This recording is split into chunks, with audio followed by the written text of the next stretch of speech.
at some of the other state-supported institutions?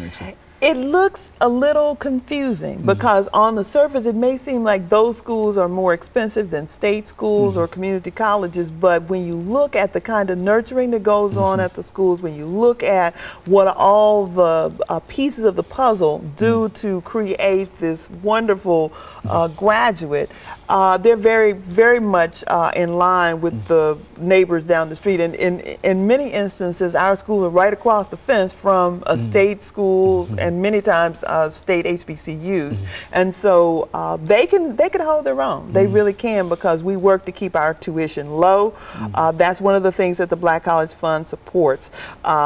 They support honors programs, travel for their faculty to do research and conferences and things like that. So it's a real gift. And the thing that I love about it is that most of the funding is unrestricted. Many people want to give you money for a building that has their name on it, or they want to fund this or that or the other, but the money that comes from the United Methodist Church goes to the schools. And so today, if they need to fix the roofs, the funds are there. The funds are there, and we don't ask them any questions about, okay, so what did you do with that money today? It's a special gift. Now, they do have some special projects that they have to apply for, but for the most part the money goes to the schools every month regularly so that they can depend on that in their budget.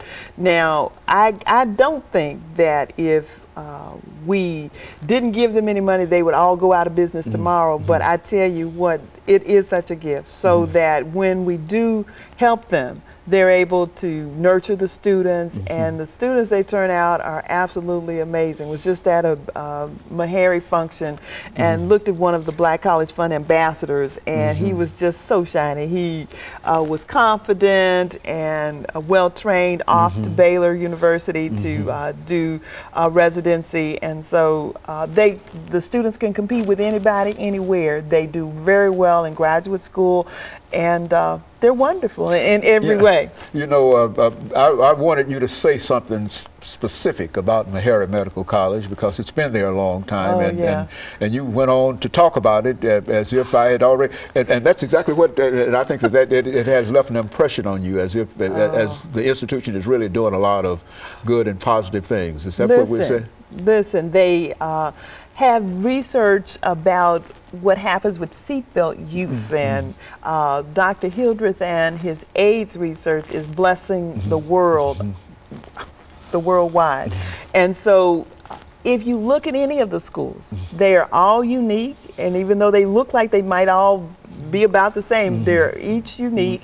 At Claflin University, they have research on prostate cancer and miscarriages, and they're trying to solve so many of the world's problems today, and that's happening at our neighborhood HBCU, and that's the thing that is absolutely amazing. We give them capital funding so that they can keep their facilities up to date and attractive, so they can attract the best and the brightest students, because nobody really wants to go somewhere where they've not been doing good upkeep and things like that. So the money is a real gift, and certainly we need some more. Dr. Johnetta Cole made a point to me about 4 years ago, when she was still president at Bennett, that if we added the endowment of all the HBCUs together, we still wouldn't have as much money as a Harvard or even a Vanderbilt. And so the schools are always struggling to make sure that they can not just pay their bills, but to fund the dreams and hopes of the students and the faculty. So we need additional funding from our audience, and from, we need good students. We're always looking for those top of the line students. And of course, we take students who just have a dream. They may not have ever heard that they could do a good job in school because they've not been successful in the past, but the schools are open and welcoming. And who could say that each might be another Hobson? in the real sense, you're from Clark, and I would imagine that what you're talking about really is your own rise and your own ability to be able to move from one place to another with the support of such institutions. And so I think you're just you're an example of what the institutions are doing, and that's what we were trying to get across today. That these institutions still need some support. You see, and no matter what they're doing, they really need some support, and that they've got excellent institutions as well as excellent examples of what these institutions are doing. And so that's why we wanted to talk to you about these institutions as well as the church itself.